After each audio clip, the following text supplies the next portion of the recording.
तंत्र या पारितंत्र इकोसिस्टम क्या होता है?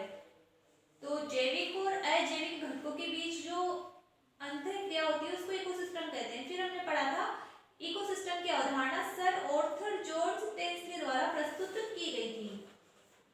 इसकी अलग अलग परिभाषाएं पढ़ी थी हमने। फिर इसके टाइप्स पढ़े थे कि यह दो प्रकार का होता है, एक तो प्रकृति में निर्मित प्राकृतिक पारितंत्र और मानव निर्मित जिसको एंथ्रोपोजेनिक या आर्टिफिशियल पारितंत्र भी कहते हैं। इन दोनों के एग्जांपल्स हमने पढ़े थे, अलग अलग एग्जांपल्स। जैसे कि प्राकृतिक पारितंत्र, इसके अंदर हमने पढ़ा था जैसे कि नदियां, तालाब, झीलें, फॉरेस्ट। और मानव निर्मित, इसके अंदर मनुष्य द्वारा निर्मित जैसे कि एक्वेरियम, फील्ड, सीड बैंक, वो एंथ्रोपोजेनिक इकोसिस्टम में आते हैं। तो इन सब के बारे में हमने कल पढ़ा था। इसके बाद हम पढ़ रहे थे इसकी स्ट्रक्चर, इसके अंदर हम इसके कंपोनेंट्स पढ़ रहे थे। कंपोनेंट्स ऑफ इकोसिस्टम, किन किन कंपोनेंट्स से मिलकर बनता है, कौन कौन से घटक है, तो हम पढ़ रहे थे कंपोनेंट्स ऑफ इकोसिस्टम। इसके अंदर हम अजैविक और जैविक घटक के बारे में पढ़ रहे थे। तो फर्स्ट हम पढ़ रहे थे इसमें जैविक घटक या बायोटिक कंपोनेंट्स।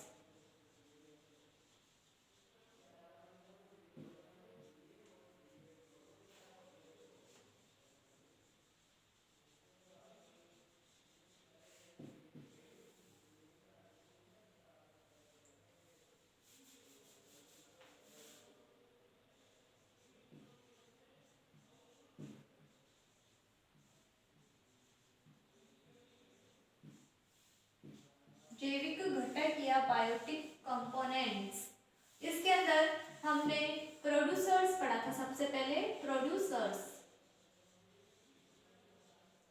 इनको कहते हैं उत्पादक।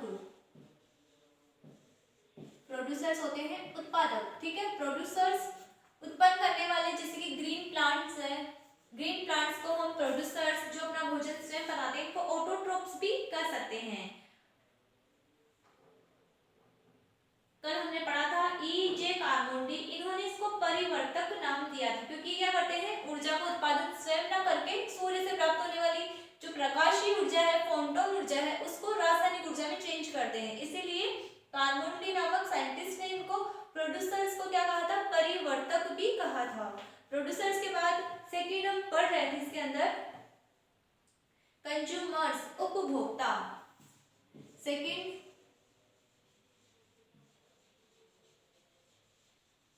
कंज्यूमर्स,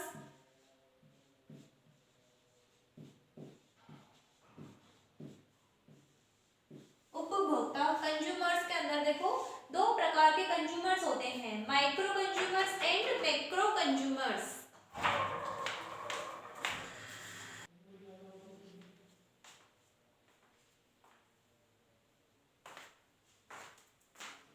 तो कंज्यूमर्स के बारे में हम पढ़ रहे थे। कल हमने पढ़ा था वृहद उपभोक्ताओं में आते हैं शाकाहारी, मांसाहारी तथा अपरत भोजी, डेट्रीब्यूटर्स।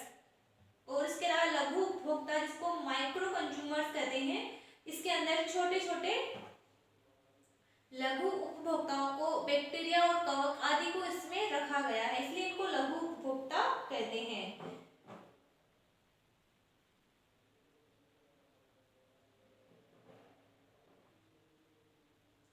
पारिस्थितिकी की अनियमित या कड़ी परिभाषा में उपभोक्ता का आश्रय सिर्फ वृहद उपभोक्ता से ही है तथा इनमें अपरत भोजी शामिल नहीं किए जाते हैं।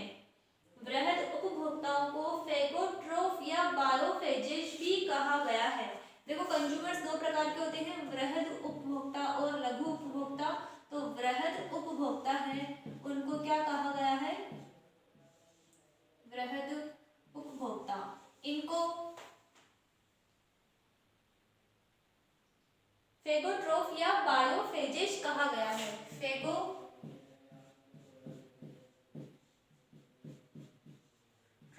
या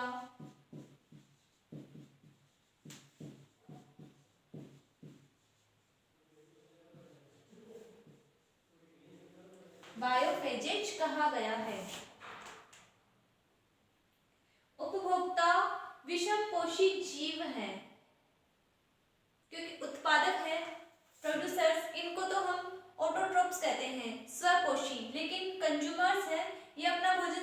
बना नहीं सकते, अगर स्वयं बना लेते तो ये प्रोड्यूसर्स कहलाते।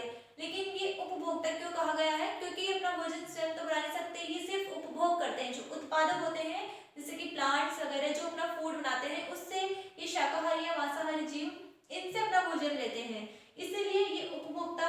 तो इनको हम क्या कह सकते हैं? विषमपोषी, हेटेरोट्रोप्स, विषमपोषी, हमेशा ये विषमपोषी होते हैं। जबकि उत्पादक कैसे होते हैं? स्वयंपोषी, अपना भोजन स्वयं निर्माण करके लेने वाले, तो इनको स्वयंपोषी भी कहते हैं। एग्जाम्पल जैसे कि प्लांट्स,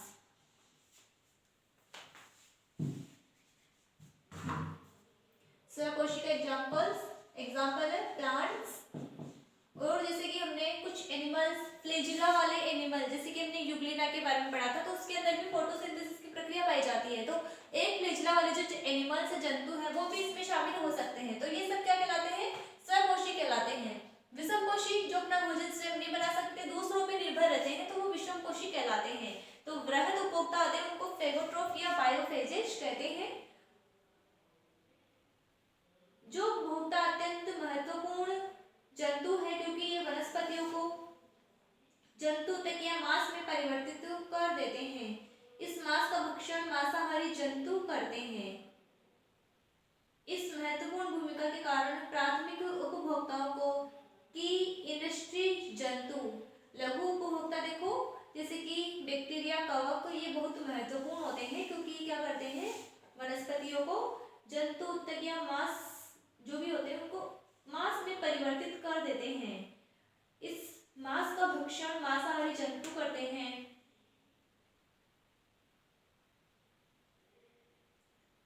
प्राथमिक उपभोक्ता जब प्लांट से भोजन लेंगे तो ये क्या करते हैं? इनके अंदर वो फूड होता है वो किस में चेंज हो जाता है? जंतु उत्तक में चेंज हो जाता है और मांस के अंदर चेंज हो जाता है। उसको लघु उपभोक्ता होते हैं, उसके द्वारा किस में चेंज किया जाता है? वापस से जब वो मृत हो जाते हैं तो उनको तोड़ दिया जाता है, वापस मिट्टी के अंदर कार्बनिक पदार्थों में मिला दिया जाता है। तो इस प्रकार से श्रृंखला चलती जाती है। तो ये प्रोड्यूसर्स और जो प्राइमरी उपभोक्ता होते हैं बहुत महत्वपूर्ण होते हैं। इस महत्वपूर्ण भूमिका के कारण प्राथमिक उपभोक्ताओं को की इंडस्ट्री जंतु भी कहा जाता है। तो जो प्राथमिक उपभोक्ता होते हैं उनको क्या कहते हैं?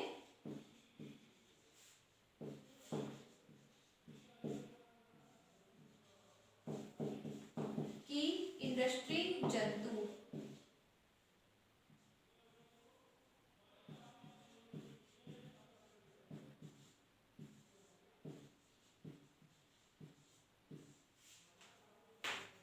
इनको की इंडस्ट्री जंतु या की इंडस्ट्री एनिमल्स कहते हैं, क्योंकि प्राथमिक उपभोक्ता है, इनसे फूड लेते हैं और अपने अंदर मांस का निर्माण करते हैं। जो मांसाहारी उपभोक्ता होते हैं फिर वो प्राथमिक उपभोक्ताओं को खाते हैं।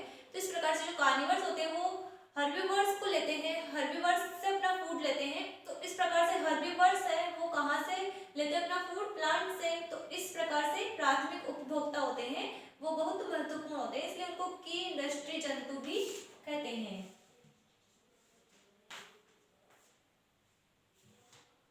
घास, पत्तियां, फल, पराग, कंद, बीज आदि का भक्षण करने वाले समस्त जंतु प्राथमिक उपभोक्ता कहलाते हैं। खरगोश, चूहे, गाय, बकरी, भेड़, हिरण, हाथी, ऊंट, अनेक प्रकार के कीट, मछलियां व पक्षी आदि शाकाहारी होने के कारण प्राथमिक उपभोक्ता कहे जाते हैं। जो भी शाकाहारी एनिमल्स है, प्राथमिक उपभोक्ताओं में किनको रखा गया है? शाकाहारी एनिमल्स को। जो घास खाते हैं, प्लांट्स वगैरह को अपना फूड के रूप में लेते हैं, तो वो शाकाहारी होते हैं, वो प्राथमिक उपभोक्ता कहलाते हैं। प्राथमिक उपभोक्ताएं क्या कहलाते हैं? इनको की इंडस्ट्री जंतु भी कहा गया है।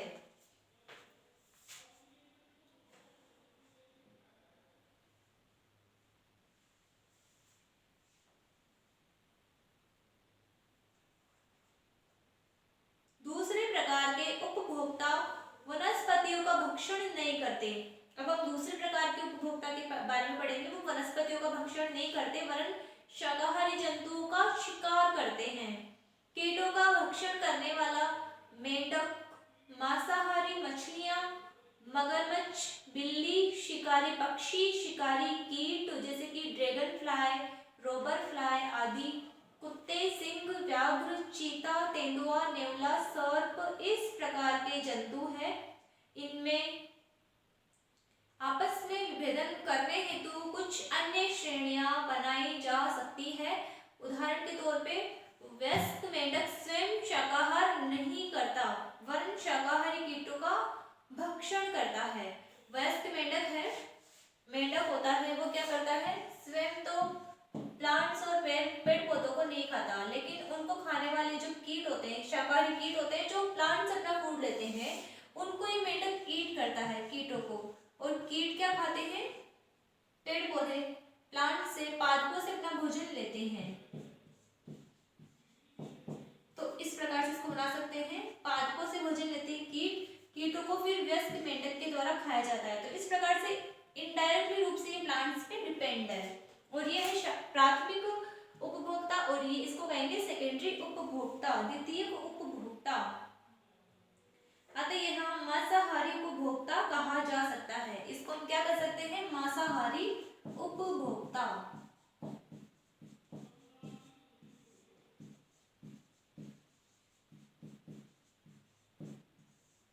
और कीट को हम शाकाहारी उपभोक्ता कहेंगे।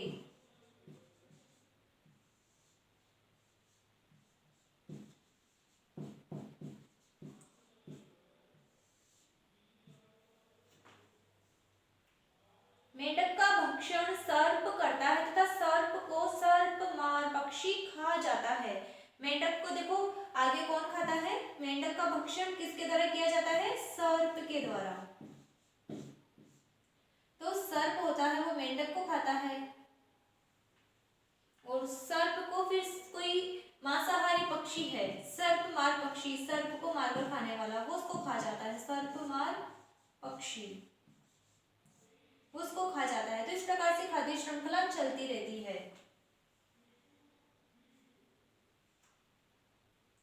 यहाँ हमें एक लंबी खाद्य श्रृंखला प्राप्त होती है, जिसमें कीटों को प्राथमिक उपभोक्ता या प्राइमरी कंज्यूमर्स, इनको हम C1 भी कह सकते हैं, प्राइमरी कंज्यूमर्स या C1। कीट यहाँ पे प्राथमिक उपभोक्ता है, मेंढक को द्वितीय उपभोक्ता या सेकेंडरी कंज्यूमर्स कह सकते हैं। ये प्राथमिक है, ये तो है प्राथमिक, ये है द्वितीयक, मेंढक यहाँ पे द्वितीयक उपभोक्ता है। सर्प को हम तृतीयक उपभोक्ता या C3 कह सकते हैं, शॉर्टकट में C3। और सर्पमार पक्षी ये है C4, सर्पमार पक्षी, इसको हम शीर्षस्थ उपभोक्ता, जिसको हम CT लिख सकते हैं, CT क्या कहेंगे, CT, टॉप, टॉप पे है ना सर्पमार पक्षी लास्ट में, तो इसको हम सर्पमार पक्षी CT, शीर्षस्थ उपभोक्ता। क्या है, सर्पमार पक्षी है शीर्षस्थ, सबसे ऊपर उपभोक्ता कह सकते हैं।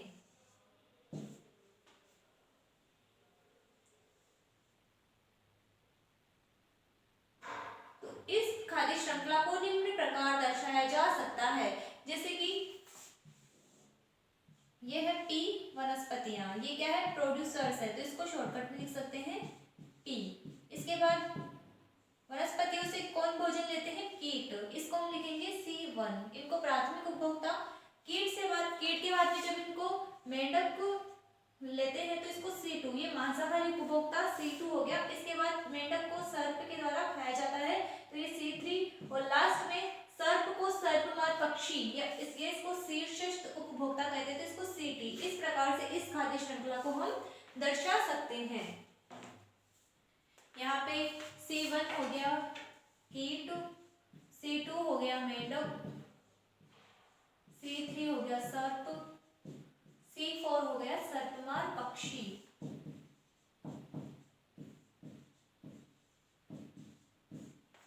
इस प्रकार से इस खाद्य श्रृंखला को हम दर्शा सकते हैं।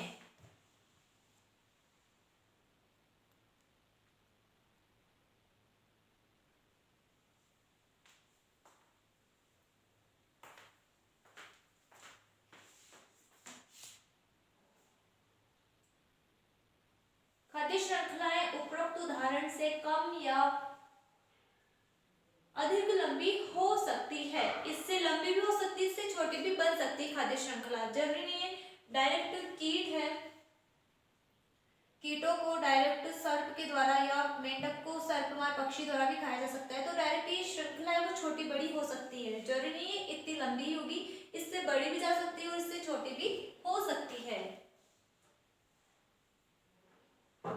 सामान्यतः उपलब्ध ऊर्जा के श्रृंखला में उत्तरोत्तर घटते जाने के कारण खाद्य श्रृंखला में अधिक पद नहीं होते हैं।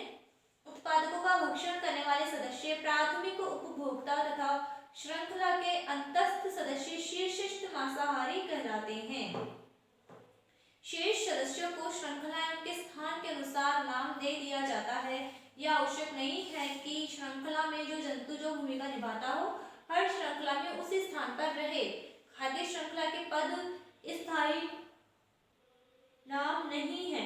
देखो इसके अंदर जो स्थायी है, ऐसा नहीं इसके अंदर जो पद है वो स्थायी रहेंगे। तो ये खाद्य श्रृंखला छोटी बड़ी हो सकती है, कोई पद है वो कम हो सकता है, कोई पद इसके अंदर एक्स्ट्रा बढ़ सकता है। तो इस प्रकार से ये कोई फिक्स नहीं है कि इसमें खाद्य श्रृंखला सीमित होगी। इसके अंदर ये जो पद है वो हमेशा वो ही बनेंगे। सेकेंड, अब इसके अंदर देखो हम पढ़ेंगे अपघटक जीव के बारे में। हम पढ़ रहे हैं जैविक घटक, इसके अंदर हमने प्रोड्यूसर्स के बारे में पढ़ लिया, कंज्यूमर्स के बारे में पढ़ लिया। अब हम पढ़ेंगे जैविक घटक के अंदर अपघटक के बारे में, डिकम्पोजर ऑर्गेनिजम्स।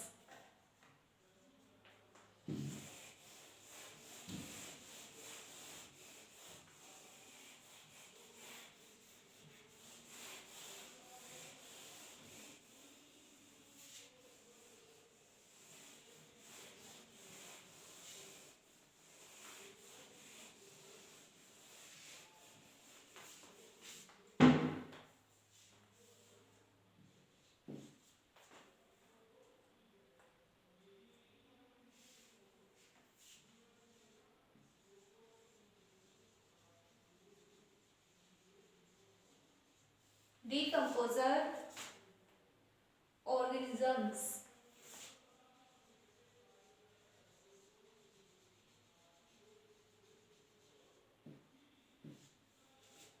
अपघटक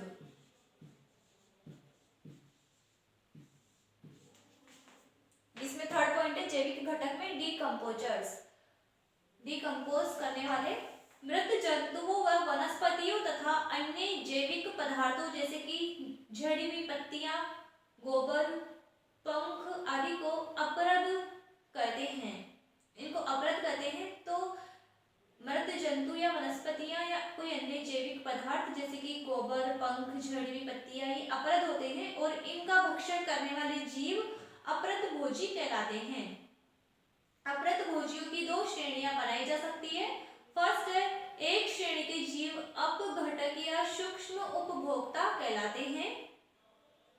अपघटक पारितंत्र में महत्वपूर्ण भूमिका निभाते हैं क्योंकि ये पोषकों का चक्रण करते हैं। पोषक होते हैं जिनको न्यूट्रिएंट्स कहते हैं।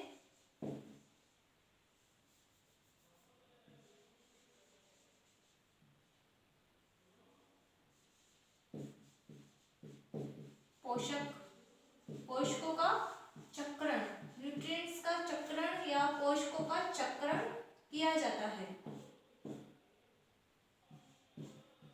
खाद्य श्रृंखला में पोषक पदार्थ होते हैं जो भी न्यूट्रिएंट्स जिनसे न्यूट्रिशन मिलता है उनका चक्रण डिकम्पोजर्स के द्वारा ही किया जाता है। इस प्रकार वो एक खाद्य श्रृंखला से दूसरी श्रृंखला में ये प्रविष्ट होते रहते हैं।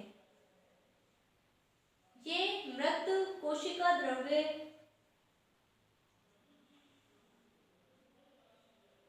तथा कोशिकाओं की भित्तियों को सरल कार्बनिक व कार्बनिक पदार्थों में तोड़ते हैं तथा इस प्रकार इस पदार्थ को पुनः खाद्य श्रृंखला या उत्पादकों को उपलब्ध कराते हैं। बैक्टीरिया तथा कवक प्रमुख अपघटक है। देखो ये क्या करते हैं, कोशिका मृत कोशिका द्रव्य या कोशिका भित्तियां होती है उसको सरल कार्बनिक व अकार्बनिक पदार्थों में तोड़ते हैं और इस प्रकार खाद्य श्रृंखला या उत्पादकों को पुनः उपलब्ध करवाते हैं। जैसे कि प्लांट्स उत्पादक है उनको वापस से कार्बनिक और अकार्बनिक पदार्थ तोड़ के अपघटन के द्वारा इन डिकम्पोजर्स के थ्रू प्रोड्यूसर्स को वापस से उपलब्ध करवाया जाता है। जो मृत या सड़े गले जो जीवित पदार्थ है उनको तोड़ा जाता है इनके द्वारा, इससे वापस से प्रोड्यूसर्स को मिल जाते हैं, जिससे प्रोड्यूसर्स होते हैं वो इनका यूज कर लेते हैं फोटोसिंथेसिस के थ्रू, फिर बाद में अपना फूड बनाते हैं, फिर उनको कंज्यूमर्स लेते हैं। तो इस प्रकार से खाद्य श्रृंखला के अंदर न्यूट्रिएंट्स का चक्रण होता रहता है। बैक्टीरिया तथा कवक प्रमुख अपघटक है। इन्हें ट्रांसफॉर्मर्स, सेप्रोट्रोफ्स या सेप्रोफेजेज भी कहा जाता है। किनको? बैक्टीरिया या कवक क्या है? प्रमुख डीकंपोजर्स कहलाते हैं।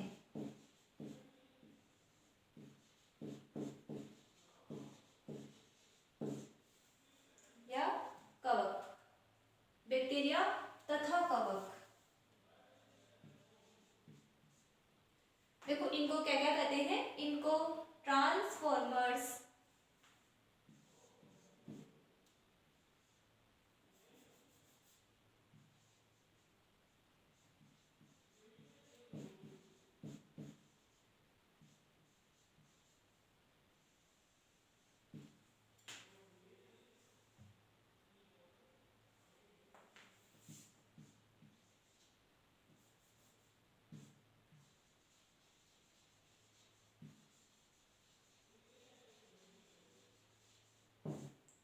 ट्रांसफॉर्मर्स और सेप्रोट्रोफ्स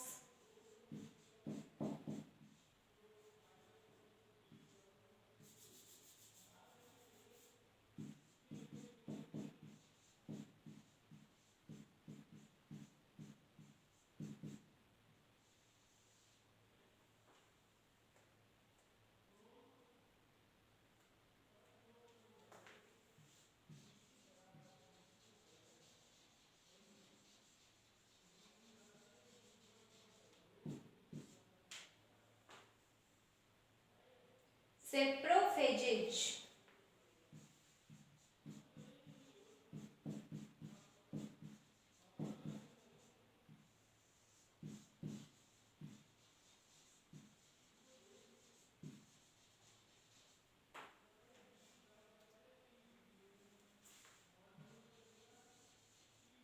कहते हैं। तो बैक्टीरिया तथा कवक है, इनको ट्रांसफॉर्मर्स, सेप्रोफेजेस और सेप्रोट्रोफ्स ये कहते हैं।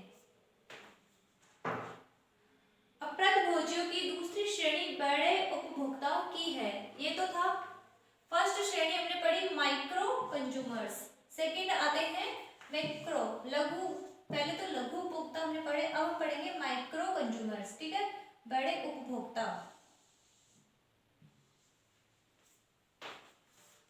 सामान्यतः अपरद का भक्षण करने वाले ऐसे बड़े जीव अपमार्जक या स्कैवेंजर्स कहलाते हैं। क्या कहलाते हैं वो? अपमार्जक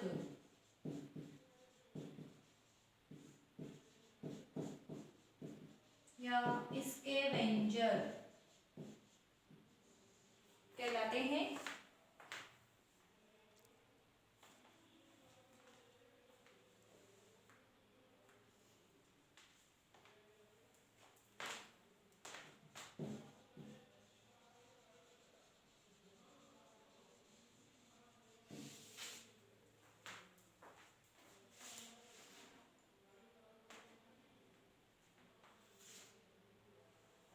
गिद्ध, कोय, लकड़बग्घा या जरख इस श्रेणी में आते हैं। इस श्रेणी में कौन कौन से आते हैं? ये क्या करते हैं? गिद्ध, कौवा,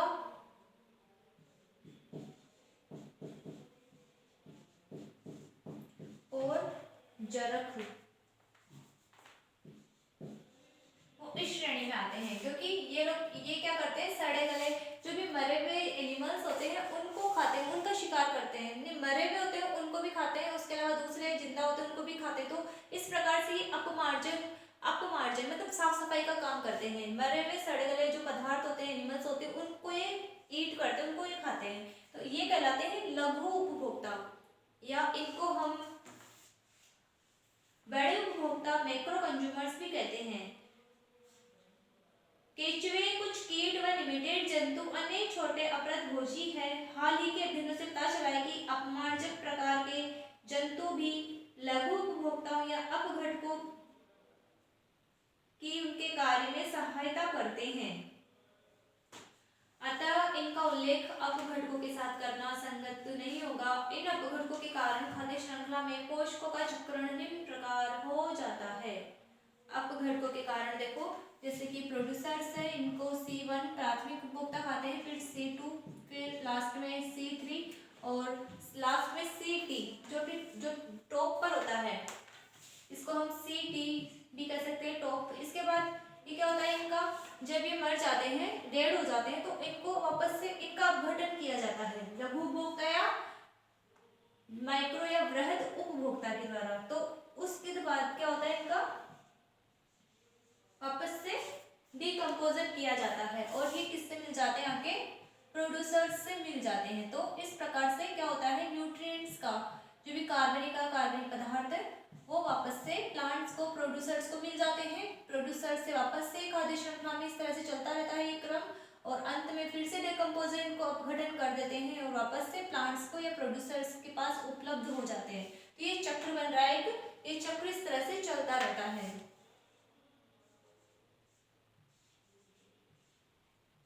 इस प्रकार से पोषक के जो तत्व होते हैं वो खाद्य श्रृंखला के अंदर घूमते रहते हैं।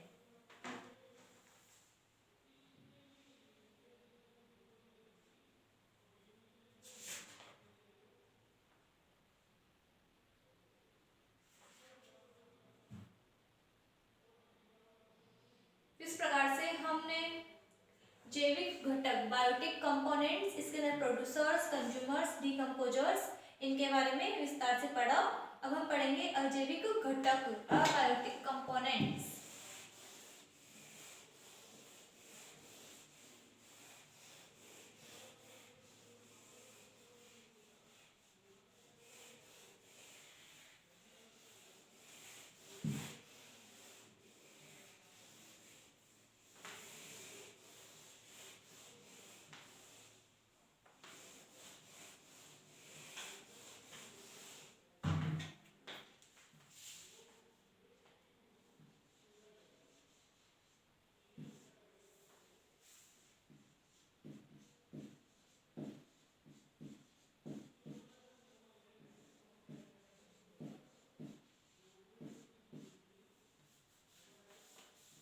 अजैविक घटक, अबायोटिक कंपोनेंट्स।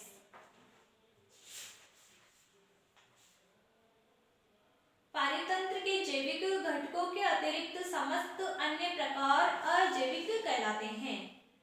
ये निम्न प्रकार से इनको बांटा जा सकता है। फर्स्ट, इसके अंदर अकार्बनिक पदार्थ, जैविक घटक के अलावा जो समस्त घटक बच गए वो क्या कहलाते हैं, अजैविक घटक कहलाते हैं। तो इसमें फर्स्ट है अकार्बनिक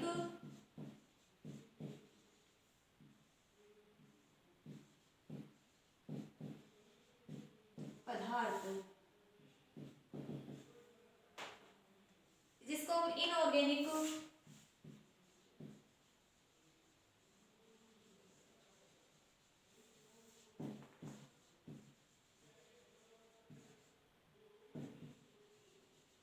सब्सटेंस कहते हैं, इनऑर्गेनिक सब्सटेंस। सेकंड है कार्बनिक पदार्थ,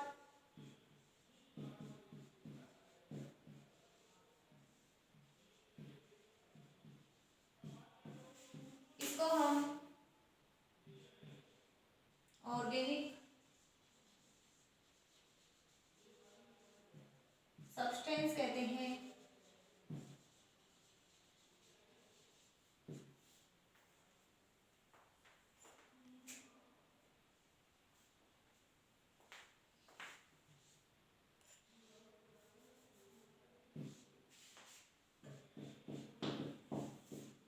कार्बनिक, अकार्बनिक, और इसके अंदर इसके अलावा जलवायु भी बहुत महत्वपूर्ण भूमिका निभाती है। अजैविक घटक के अंदर जलवायु को भी शामिल किया गया है। तो इसमें क्लाइमेट, और इसके अलावा इसके अंदर देखो, इसमें जो मिट्टी होती है, मृदीय कारक, एडिपिक फैक्टर्स, मृदा को भी इसमें शामिल किया गया है। मिट्टी के कारक, मृदीय कारक,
अग्रदीन कारक ये अजैविक घटक के अंदर इनको शामिल किया गया है। अकार्बनिक पदार्थ जैसे कि जल, वायु, मिट्टी ये हो सकते हैं। इसके अलावा ऑक्सीजन, कार्बन डाइऑक्साइड इनके रूप में, या स्वयं जल जैसे कि H2O इनके रूप में हो सकते हैं। इसके साथ ही नाइट्रेट, फास्फेट ये सब हो सकते हैं कार्बनिक पदार्थ के अंदर। कुछ झड़े हुए पंख, मृत जंतु, वनस्पतियां, त्वचा, झड़ी हुई पत्तियां, ये सब कार्बनिक पदार्थ हैं। और जलवायु के अंदर देखो, इसके अंदर जैविक घटकों की क्रियाएं, गतिविधियां, वितरण आदि प्रभावित होती है जलवायु के द्वारा, क्योंकि ये महत्वपूर्ण अजैविक घटक है। और कार्बनिक अकार्बनिक पदार्थों की मात्रा, वितरण, उपयोग आदि को भी जलवायु नियंत्रित करती है, जैसे कि तापमान, वायु, प्रकाश, वर्षा, आर्द्रता आदि जलवायु कारक है। फिर एडेपिक फैक्टर्स, मिट्टी के कारक। इस प्रकार से इसके अंदर जितने भी कारक हैं इन सबका हम विस्तार पूर्वक अध्ययन नेक्स्ट क्लास में करेंगे। आज की क्लास में इतना ही। Thank you.